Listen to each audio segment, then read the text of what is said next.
Notre reporter à Londres, James Freeney, nous rejoint. Nous avons entendu des voix fortes et une hausse du soutien en faveur de l'indépendance écossaise. Finalement, cela a été rejeté. Comment pouvons-nous interpréter ce résultat?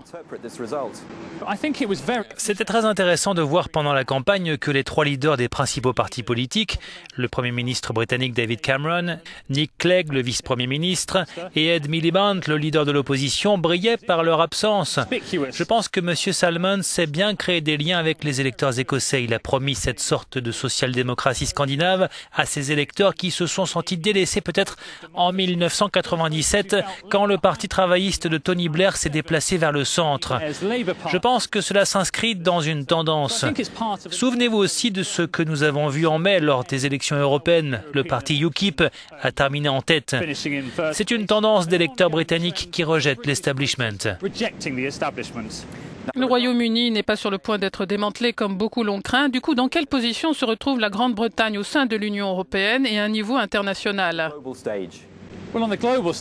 Eh bien, sur la scène internationale, il était très intéressant de noter que le président des États-Unis, Barack Obama, et son homologue français, François Hollande, ont fait une intervention publique marquée dans la politique intérieure britannique avant que ce vote n'ait eu lieu. Tous les deux ont insisté sur le fait qu'ils voulaient un Royaume-Uni fort et qu'ils ne voulaient pas une Écosse qui prenne un autre chemin. Mais je pense que le réel danger, si l'Écosse avait dit oui, c'est que les Écossais auraient été distraits par ces réformes constitutionnelles. Séparer l'Écosse du reste du pays aurait été extrêmement compliqué.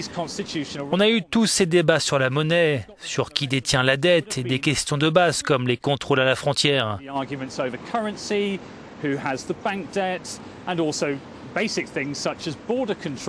Je pense donc que la Grande-Bretagne est certainement plus forte sur la scène internationale avec le fait que l'Écosse ne quitte pas le reste du Royaume-Uni et le Premier ministre britannique David Cameron en sera extrêmement soulagé. Mais n'oublions pas qu'il y a un autre référendum qui arrive si en effet M. Cameron est réélu l'année prochaine. Il a promis qu'en 2017, les électeurs britanniques auraient leur mot à dire concernant un maintien ou pas au sein de l'Union européenne. Le grand problème pour la Grande-Bretagne sera, comme nous avons vu avec ce référendum, le fait que les investisseurs n'aiment pas l'incertitude. Ainsi, on peut se demander si cette question européenne sera éclaircie en 2017 et s'il n'y aura pas d'impact négatif sur l'économie. Euronews correspondent James Freeney in London. Thanks very much.